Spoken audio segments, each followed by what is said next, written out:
was Mitchell, I'm Mitchell number 3. Daddy's Mitchell Jr., that makes Mitch and me. They say that an apple never falls far from a tree. Bad one spoils a barrel, and the barrel fell on me. We're just rotten sons of Mitches to the core. People laugh when we walk through the door. They're apples off the same old tree, it's written in their history. Rotten sons of Mitches to the core.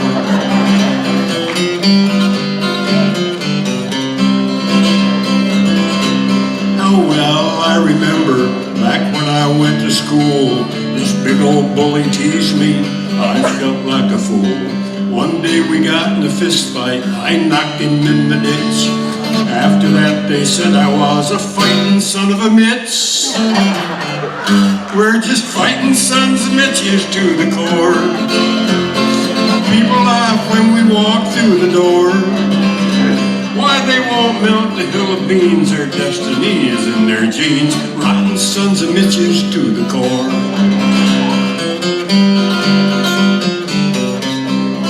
Now it's a family tradition since the family was begun.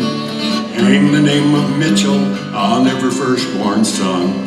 When my baby boy grows up, he'll be as proud as Punch. I'll be the biggest son of a Mitch in the whole darn Mitchell bunch.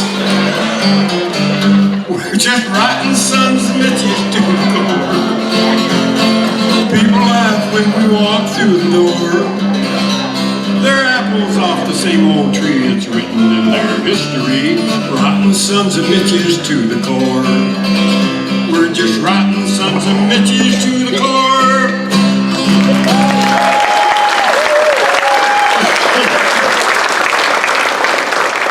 I had another request that we'll get to here.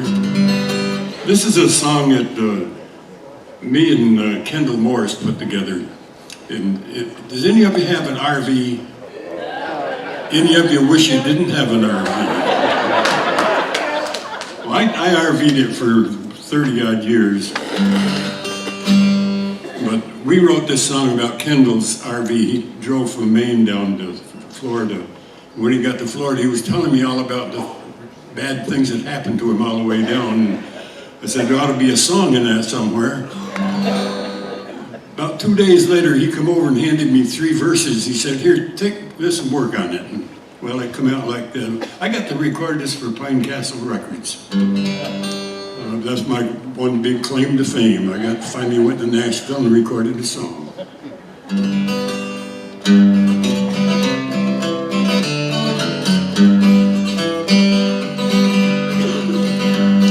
If you want to get in trouble, let me tell you how to do it. Just get yourself an RV and then you're into it. Work all day and tinker all night, never get the damn thing running right. Always breaking down, flat tires, fellow spark plugs. I bought an RV about a year ago, and the man said I'd own it in 10 years or so. Talked to the banker and he was soft, but I knew I'd never live to pay it off. It cost me every cent of money I had. Every cent of money I'm ever gonna have. The fridge worked good when the weather was cold, but it warmed up and I got 4 kinds of mold. At 30 degrees the heater quit, propane's all gone, no place to buy it. Even the TV don't work. Camping in the rough.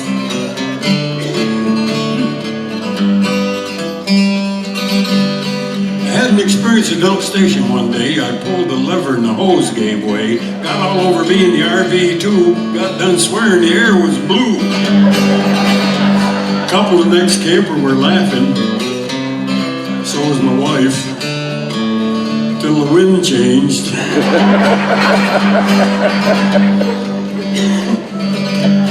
I cleaned up the RV the best I could, went in the shower, get rid of some crud. Started to relax, I was soaping down. When I went to rinse off, the hot water was gone. Ice water. Never this cold when you want to drink. Wife laughing again. I loaded up the RV and headed south, 6 miles to the gallon, living hand to mouth. Said, oh well, I can live with this till a dad blame tranny refused to shift. Some greaseball said it was a band's. I didn't hear no music. I think he was tone deaf. Rolling down the interstate, the engine coughed, they hit a bump and the muffler fell off. Caught my death in the cold and rain, but I finally got it back together again. Skin knuckles, wet clothes, still sounds like a Mack truck. I got to Florida just the same and heard it was warmer back up in Maine. Hope it warms up for my wife's sake. I told her the weather just had to break. It oughta. Everything on the RV has. Love this RVing. I like to sell it and get off this kick, but the payment book's about 2 foot thick. Lose my shirt if I sold it now, so I'll tinker some more and keep it running somehow. I feel booked. Trapped. Hey buddy, you wanna buy a camper?